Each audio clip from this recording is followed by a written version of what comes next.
Bon matin tout le monde, on est mardi matin, excusez-moi, à Honolulu. Je vous vlog un petit peu en allant chercher la voiture, vous parler de différents aspects de Honolulu. La première chose que je voulais vous parler, c'est justement les voitures et le stationnement. On a eu une voiture de façon assez abordable avec les services de Turo, tuaero.com, qui est un peu le Airbnb de la location auto. Mais le problème à Honolulu, c'est le stationnement. Si vous ne voulez pas passer tous les jours à vous battre et à déplacer votre voiture 4 fois par jour, je vous suggère une chose, trouvez-vous un stationnement que vous pouvez payer à la semaine ou plusieurs jours d'avance pour avoir la tranquillité d'esprit, si vous avez une voiture toujours. Nous, c'est ce qu'on a fait. C'est à peu près à 10 minutes de marche de notre hôtel. C'est pas tellement grave parce que je prends la voiture, on retourne à l'hôtel, puis on met tout notre matériel dedans, puis on part à l'excursion. C'est ce que je fais justement à l'instant. Là, il est comme 7h30 le matin. Autre chose, Honolulu, c'est une ville qui bouge énormément. Quand je dis que ça bouge, là, des ambulances, là, vous allez en entendre 60 fois par jour. Dans la ville, il y a des routes à 4 voies de large, des fois 2 voies de large. Puis on a vu des autoroutes à 7 voies de large. Côté infrastructure, mettons qu'ils sont pas mal plus avancés que nous autres au Québec. On n'a pas eu beaucoup de trafic. Là, je suis arrêté un feu de circulation. On n'a pas eu beaucoup de trafic. Ça a été assez bien jusqu'à date. Mais c'est ça, c'est une grosse ville. Il y a des gens qui disent qu'ils veulent venir ici et se promener en transport en commun. Le transport en commun va très bien dans la ville de Honolulu, Waikiki, parce que, encore une fois, c'est des grosses villes. Mais pour vous déplacer sur la côte nord, la côte ouest, la côte est, c'est un peu plus compliqué. Ça peut prendre plusieurs heures. Moi, j'ai écouté plusieurs vidéos des gens qui se sont rendus sur la côte nord et que ça a pris des 2 heures, 3 heures pour se rendre là quand c'est un voyage de 30 minutes habituellement en auto, là. Fait que c'est à votre guise. Moi, personnellement, ce que je voulais faire au départ, c'est... Bon, j'y vais. Ce que je voulais faire au départ, c'était partir de l'aéroport, m'en venir directement à notre hôtel et louer les autos au besoin. Quand on pense à ça aujourd'hui, c'est probablement ce qu'on aurait dû faire parce que tu loues ton auto le matin, ici, directement à Waikiki, tu pars faire tes excursions que tu as besoin et tu rapportes ton auto et tu n'as pas à payer pour du stationnement et des choses comme ça. Donc ça, c'est l'histoire du stationnement, les locations auto, c'est bruyant. Regardez justement, là, on a un autobus là, de transport en commun dans Waikiki. Fait que c'est des très bons autobus, c'est très bien organisé. À part de ça, ben, aujourd'hui, c'est une autre très grosse journée. On commence à 8 h ce matin, on va être à l'entrée de Manoa Falls, qui est à peu près à 30 minutes d'ici. On s'en va faire un sentier d'à peu près... Oh boy! J'ai de la difficulté à me rappeler, de 2,5-3 km qui nous mène à une belle chute. C'est dans la forêt très dense, il semblerait que c'est assez boueux. Pas trop glissant, mais assez boueux. Fait que on est bien équipé pour ça, côté chaussures. Après ça, on part en auto vers la côte nord. On va visiter la plantation d'Aule. On va aller sur 2-3 plages. On revient un peu par la côte est. On va arrêter encore à 2-3 plages. On va arrêter au Tropical Farms où ils font des spécialités avec des noix de macadam. Vraiment là, le côté nord de l'île, j'ai hâte de voir parce que c'est plus beau, c'est plus vert. C'est moins désertique que ce qu'on a vu hier du côté ouest. Alors, vous allez voir ici, je vais passer. Ici, à ma gauche, à moi, c'est un arrêt d'autobus justement. Les gens qui sont arrêtés et qui attendent l'autobus. Juste ici, comme ça. Autrement, ben, je marche tranquillement sur la rue. Je me dirige vers le stationnement. J'en ai encore à peu près pour 5 minutes de marche. Je prends ma voiture, je retourne à l'hôtel prendre Marie-Josée. Puis, ben, on va vous montrer des belles images de Manoa Falls et de la côte nord de Honolulu.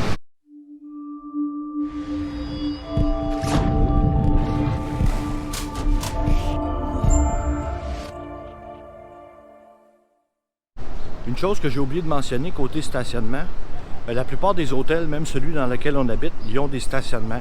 C'est 35 $ US par jour, mais ils ne vendent pas de passe plus qu'une journée à la fois. Ce que ça veut dire, c'est que vous devez rentrer votre voiture et la sortir et ils ne vous vendent pas de billets avant 16 heures le lendemain. Donc, vous devez obligatoirement vous lever, faire de quoi avec votre voiture. Si vous décidez de passer la journée à Waikiki à vous promener, vous allez avoir des problèmes encore une fois pour sortir votre voiture. Il y a un seul endroit qui loue du stationnement à la semaine. Je recule, c'est eux ici. Waikiki Banyan.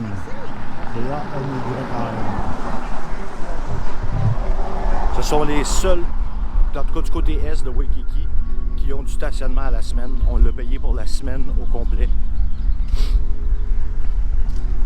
Donc c'était juste un autre petit conseil. Même si l'hôtel dit qu'ils ont du stationnement, vous allez devoir vous déplacer l'auto à tous les jours.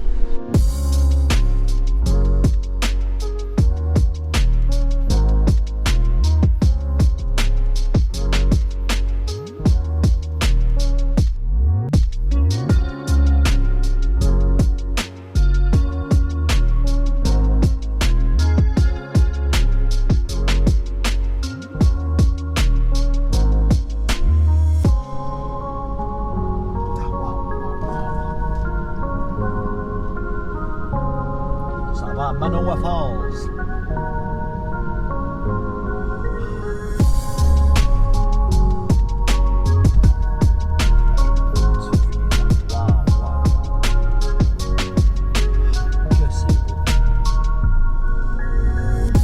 C'est parti, Manoa Falls Trail. Ça commence comme ça, comme une route. Là, on est vraiment dans la forêt dense. Tout est mouillé. Je peux même pas dire s'il y a plu, mais tout est mouillé.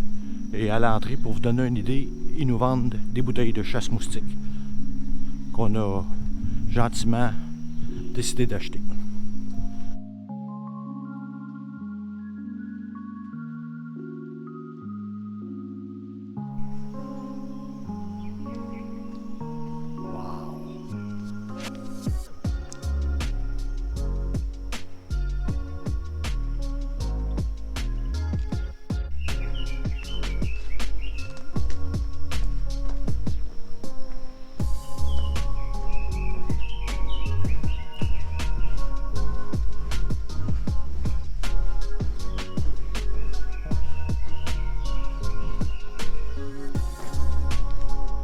Un petit peu debout.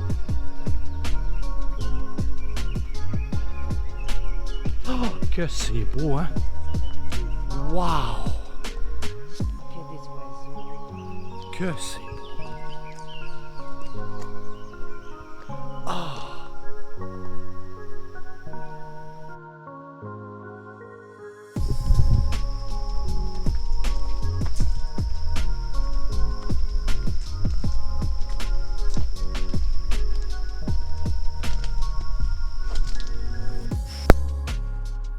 De quoi a l'air le sentier.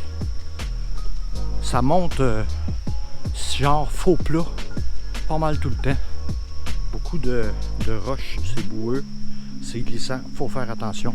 Faut avoir des bonnes chaussures, venez pas ici en gogoune, c'est pas une bonne idée. Mais c'est vraiment beau. C'est bondé de bambous, toutes sortes de végétaux. Waouh, regardez ça, c'est beau.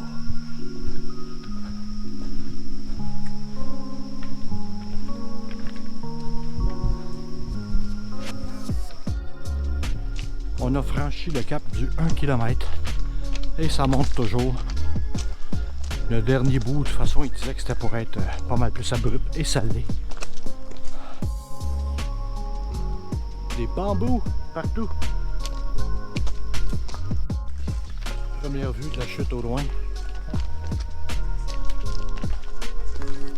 On continue de monter.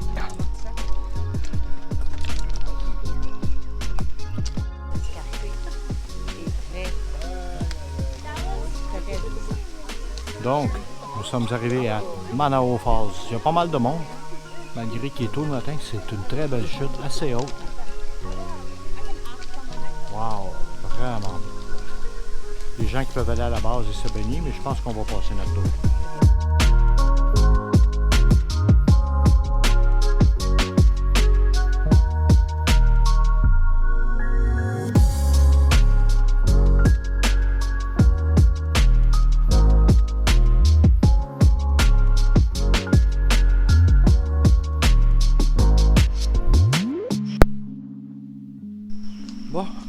dans notre descente. Je dirais qu'on a plus que la moitié de descendu. Encore une fois, je vous avise, si vous venez ici, venez pas en sandales. Équipez-vous de très bons souliers avec des très bons crampons. Regardez ça. C'est super glissant à terre.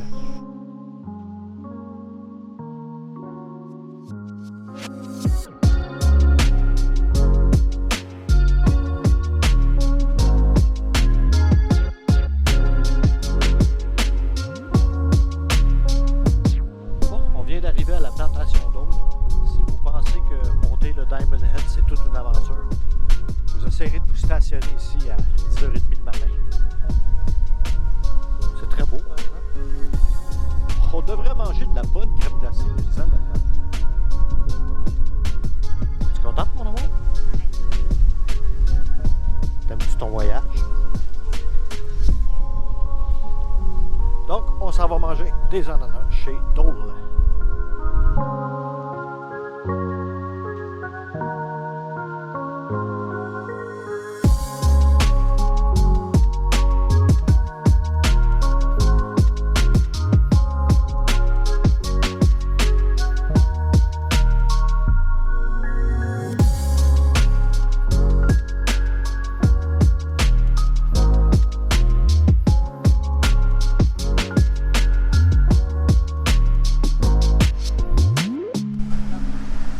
Première plage au nord, c'est pas très beau, c'est Laniakea Beach. On dirait de la roche qui est dans l'eau, ouais, c'est de la roche qui a de l'air très glissante. Il y a un petit coin qui est beau là-bas, là, qui semble baignable.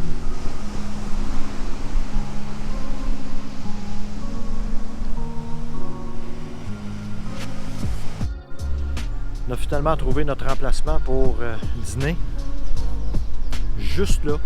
Il n'y avait pas de place sur aucune plage. Wow, regardez les vagues. Regardez ça. Wow! Il n'y avait pas de place sur aucune plage. Et de toute façon, on est mieux ici, un peu à l'ombre, retrait avec la belle vue sur la mer. On arrête, on va manger une coupe de petites sandwichs. On va continuer notre route, notre visite de la Côte-Nord. La vague qui se prépare. Juste là, ça s'en vient. Regardez ça. Oh yeah!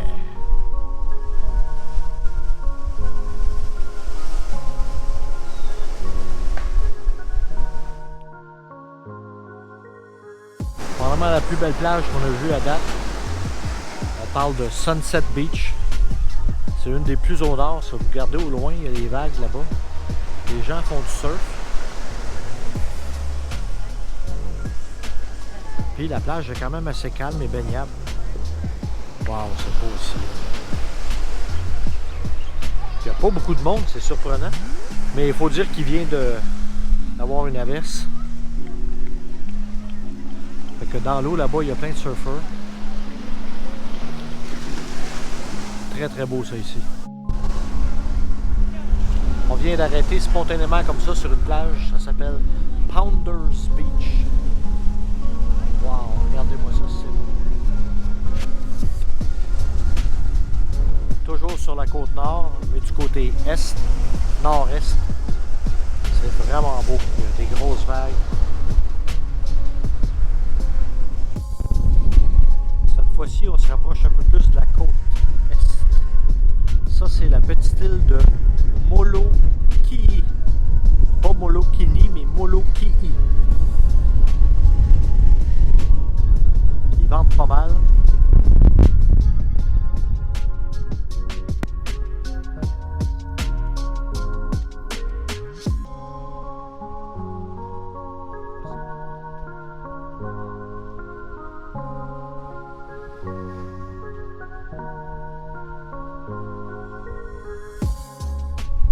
De mentionner, ici on est au Kualoa Regional Park. Honnêtement, c'est un des plus beaux parcs qu'on a vu à date. Si c'était pas si loin de chez nous, on viendrait souper ici ce soir sur une table à pique-nique. C'est vraiment beau. Avec la petite île à côté, Molo.